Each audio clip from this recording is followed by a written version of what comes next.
Assalamualaikum warahmatullahi wabarakatuh. Kami dari kelompok 3, pengantar organisasi komputer. Perkenalkan, nama saya Wildan Mukmin. Nama saya Ilham Bukhari. Nama saya Denroto Mahendra Simarmata. Nama saya Bunga Nael Sihaan. Saya Sukma Aristiawan. Nama saya Samuel Tasiuliga. Dan saya Rizky Kurniantasari. Oke, di sini saya akan menjelaskan tentang cara kerja ketika kita memencet tombol di keyboard berupa angka atau huruf. Jadi dimulai dari ketika kita menekan tombol di keyboard, seperti ilustrasi di atas. Kemudian keyboard akan mengirimkan sinyal kepada keyboard prosesor dan diterjemahkan ke dalam biner untuk mencocokkan hasil inputan. Selanjutnya, keyboard prosesor akan mengirimkan perintah kepada RAM atau Random Access Memory dan keyboard controller melalui bus. Bus ini merupakan penghubung antara komponen-komponen dalam komputer. Keyboard controller ini digunakan sebagai penghubung antara keyboard dan komputer yang fungsinya memberikan sinyal kepada saat dimana tombol ditekan. Setelah masuk dari keyboard controller, kemudian akan diteruskan ke interrupt controller untuk memfokuskan perintah. Setelah itu akan masuk ke dalam prosesor, seperti di ilustrasi ini. Nah, ketika di dalam prosesor terdapat 3 bagian, yakni control unit, terus ALU atau arithmetic logic unit, dan register. Yang pertama, sinyal akan masuk ke dalam control unit yang berfungsi untuk mengatur atau mengontrol semua yang ada di dalam prosesor. Apabila sinyal yang dikirimkan bentuk aritmatika, maka sinyal perintah akan dikirimkan ke ALU atau arithmetic logic unit untuk kemudian diproses dan ditampung di dalam ALU. Setelah itu, perintah diteruskan ke dalam register untuk disimpan sementara, lalu dikembalikan kepada ALU atau arithmetic logic unit dan kembali ke control unit.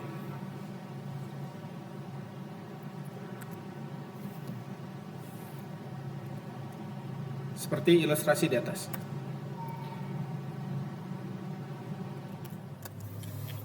Oke, bagian pertama itu dilanjutkan di dalam proses JETS yang berfungsi untuk mempercepat akses data.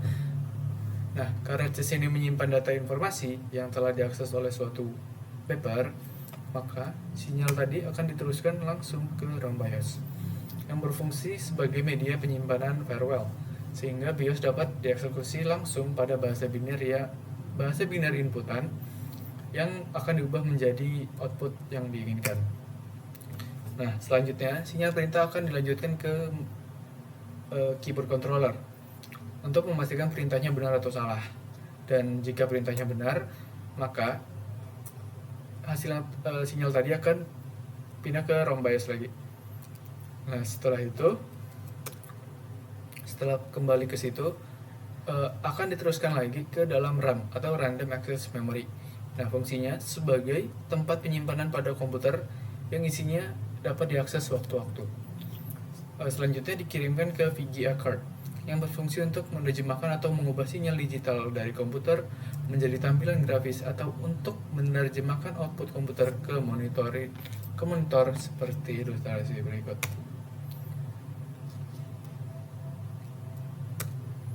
Nah, jadi ini adalah output dari yang diketikkan di awal tadi. Nah, sekarang arithmetic logical unit.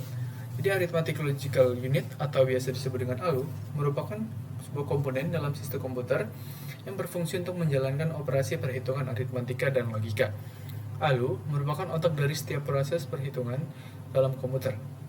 Dengan kecepatan tinggi, ALU mampu melakukan berbagai operasi matematika seperti penjumlahan, pengurangan, perkalian, pembagian. Tak hanya itu, ALU juga bertanggung jawab dalam operasi logika seperti AND, OR, NOT, dan lainnya. Keberadaan ALU sangat vital dalam menjalankan berbagai program komputer, sehingga kehandalannya sangat penting untuk memastikan kinerja sistem yang optimal. Dengan segala fungsinya, ALU dapat dianggap sebagai jantung yang memompa kehidupan di dalam komputer modern. Setelah itu, saya akan menjelaskan mengenai cara kerja arithmetic logical unit. Yang pertama, komponennya dulu. komponennya itu ada memori, control unit, ALU, input dan output. Nah, cara kerjanya, jadi arithmetic logical unit akan bekerja setelah mendapatkan perintah dari control unit yang terletak di prosesor. Control unit akan memberikan perintah kepada arithmetic logical unit sesuai dengan komando yang telah didapatkan dari register tadi. Nah, jika register memberikan perintah untuk melakukan proses penjumlahan, maka komputer atau PC akan melakukan perintah tersebut dengan menyuruh atau memerintahkan ALU untuk melakukannya. Setelah proses di ALU selesai, hasil yang terbentuk adalah sebuah register yang berisikan hasil ataupun perintah lainnya. Nah, selain register, ALU juga mengeluarkan suatu flag yang berfungsi untuk memberitahu kepada kita tentang kondisi suatu prosesor. Apakah prosesor ini mengalami overflow ataupun tidak. Selanjutnya kita akan membahas tentang fungsi dasar komputer dalam pengambilan dan eksekusi instruksi. Sebuah program komputer terdiri dari serangkaian instruksi yang disimpan dalam memori.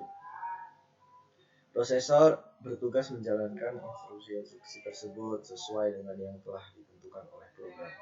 Pertama-tama kita akan membahas tentang dua langkah utama. Langkah utama dalam pemrosesan instruksi yaitu pengambilan dan juga eksekusi. Pengambilan instruksi melibatkan prosesor membaca instruksi secara berurutan dari memori. Setelah itu instruksi tersebut dieksekusi. Di sini, proses eksekusi instruksi dapat melibatkan beberapa operasi. Terus beroperasi tergantung pada sifat instruksi tersebut. Prosesor akan terus menjalankan instruksi-instruksi dalam program sampai mesin dimatikan. Terjadi kesalahan tak terduga atau ada instruksi khusus untuk menghentikan proses.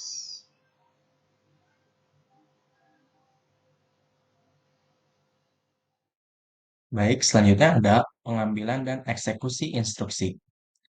Pada awal setiap siklus instruksi, prosesor akan mengambil instruksi dari memori. Dalam proses biasa, register yang disebut sebagai PC atau akan menyimpan alamat instruksi yang diambil selanjutnya. Prosesor ini akan selalu menaikkan program counter atau PC setelah setiap pengambilan instruksi sehingga prosesor akan mengambil instruksi selanjutnya secara berurutan yaitu instruksi yang terletak pada memori berikutnya yang lebih tinggi. Instruksi yang sudah dimuat di IR atau Instruction Register akan diterjemahkan oleh prosesor untuk dilakukan eksekusi. Untuk proses dalam komputer sendiri dapat dibagi menjadi 4 kategori, yaitu prosesor memori. Data dapat ditransfer dari prosesor ke memori atau dari memori ke prosesor. Lalu ada prosesor I/O, data dapat ditransfer ke atau dari perangkat peripheral dengan mentransfer antara proses dan modul I/O. Lalu ada processing, prosesor dapat melakukan beberapa operasi aritmatika dan atau logika pada data. Terakhir ada control, sebuah instruksi yang dapat menentukan urutan dari eksekusi diubah. Untuk menjalankan perintah, komputer dapat mengirimkan kode. Lalu, untuk sebagai contohnya, berikut adalah contoh kode dari 16 bit. Untuk 4 bit pertama, bit 0, bit ke-1, bit kedua, bit ketiga, itu digunakan untuk opcode atau kode operasi. Yang mana contohnya ada 001 adalah meload IC dari memori. Lalu 0010 adalah menyimpan IC ke memori. Lalu 0101 adalah menambahkan ke IC dari memori. Lalu untuk bit keempat hingga ke bit ke-15 itu merupakan tempat dari address data tersebut. Jadi ada sekitar 4000 konfigurasi yang dapat disimpan dalam 16 bit. Baik, berikut adalah ilustrasi eksekusi program Persial. Program yang ditempatkan ingin menambahkan sebuah konten memori di alamat 940 ke konten memori di alamat 941 dan menyimpan hasilnya di lokasi terakhir. Di sini diperlukan 3 buah instruksi yang dapat dijelaskan pada siklus berikut. Pertama, PC atau program counter berisi 300, menandakan alamat instruksi pertama. Alamat instruksi pertama yang ada di alamat 300 berisi nilai 1940 dalam bentuk heksadesimal, kemudian 1940 ini dimuat ke IR atau Instruction Register. Kemudian counter akan bertambah. Pada proses ini, dilibatkan penggunaan register alamat memori dan register buffer memori. 4 bit pertama dari IR ini menunjukkan angka 1 pada 1940, berarti memuat akumulator ke memori, kemudian 940 adalah alamat dari data yang akan dimuat sehingga akumulator memuat data dari memori pada alamat 940, yang isinya adalah 0003. Kemudian PC menunjukkan di alamat 301, yang berisi perintah 5941. Kemudian disimpan di IR atau Instruction Register. Kemudian komputer menerjemahkan perintah dari 5941, di mana 5 berarti 101 dalam binernya yang artinya menambahkan ke akumulator dari memori. Nilai yang ada di akumulator sekarang dijumlahkan dengan nilai yang ada di alamat memori, yang ditunjukkan kemudian hasil disimpan di akumulator. Di sini akumulatornya adalah 3. Alamat yang ditunjuk adalah 941 yang bernilai 2. Sehingga hasil penjumlahan adalah 5 dan disimpan di akumulator kembali. Kemudian PC bertambah menunjuk ke 302 yang artinya 2941. Artinya menempatkan akumulator ke memori. Memori yang ditunjuk adalah 941, sehingga nilai akumulator yang berisi 005 disetorkan ke memori yang ada di alamat 941. Siklus eksekusi instruksi tertentu mungkin melibatkan lebih dari satu referensi ke memori. Selain itu, sebagai ganti referensi memori, instruksi dapat menentukan operasi I/O dengan pertimbangan tambahan. Ini pada berikut diberi sebuah gambaran yang lebih rinci pada siklus instruksi. Untuk setiap siklus tertentu, beberapa kondisi dapat dilewati. Di bagian lain, mungkin saja dioperasikan lebih dari satu kali. Siklus eksekusi untuk instruksi tertentu mungkin melibatkan lebih dari satu referensi ke memori. Selain itu, sebagai ganti referensi memori, instruksi juga dapat menentukan operasi I/O. Dengan pertimbangan tambahan ini, berikut adalah gambaran yang lebih rinci pada siklus instruksi. Pada setiap siklus, beberapa kondisi atau bagian dilewati. Sementara di bagian lain mungkin dioperasikan lebih dari satu kali dalam sebuah siklus. Siklus-siklus yang ada pada diagram ini meliputi Instruction Address Calculation. Kondisi ini menentukan alamat instruksi berikutnya yang akan dieksekusi, yang umumnya melibatkan penambahan dari nomor yang sudah ada ke alamat sebelumnya. Misalnya, untuk instruksi yang panjangnya 16 bit, alamat berikutnya ditambahkan satu dari alamat sebelumnya. Instruction fetch membaca instruksi dari lokasi memori ke dalam prosesor.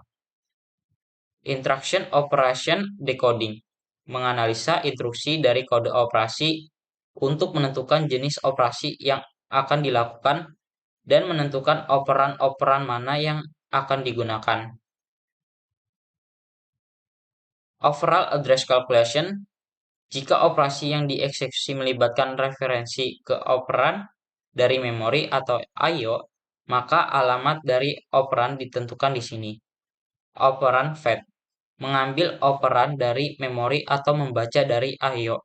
Data operation melakukan operasi tertentu yang telah diterjemahkan dari instruksi. Operan address calculation menentukan alamat memori tempat menulis hasil operasi. Proses ini sama dengan sebelumnya, tetapi di sini digunakan untuk menulis hasil operasi. Operan store menulis hasil operasi ke memori atau peripheral melalui modul I/O. Kondisi-kondisi di bagian atas, instruction fetch, operan store, melibatkan pertukaran antara prosesor dan memori atau antara prosesor dan modul I/O. Sedangkan di bagian bawah, mulai dari instruction address calculation sampai operan address calculation, yang paling kanan hanya melibatkan operasi internal pada prosesor. Keadaan operand address calculation muncul 2 kali karena instruksi mungkin melibatkan membaca kemudian menulis. Namun, operasi yang dilakukan sebenarnya sama. Hanya yang membedakan adalah apakah operasinya baca atau tulis. Pada diagram ini juga memungkinkan adanya beberapa operan dan beberapa hasil karena instruksi mungkin membutuhkan operasi tersebut. Misalnya, pada operasi penjumlahan A dengan B yang menghasilkan C. Operasi ini bisa menyebabkan operand address calculation hingga 3 kali.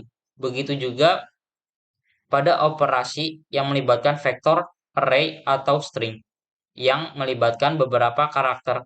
Operand address calculation bisa berulang-ulang. Siklus ini bisa berulang dari mulai operand address calculation pertama, kemudian yang kedua, hingga akhirnya menghasilkan nilai akhir.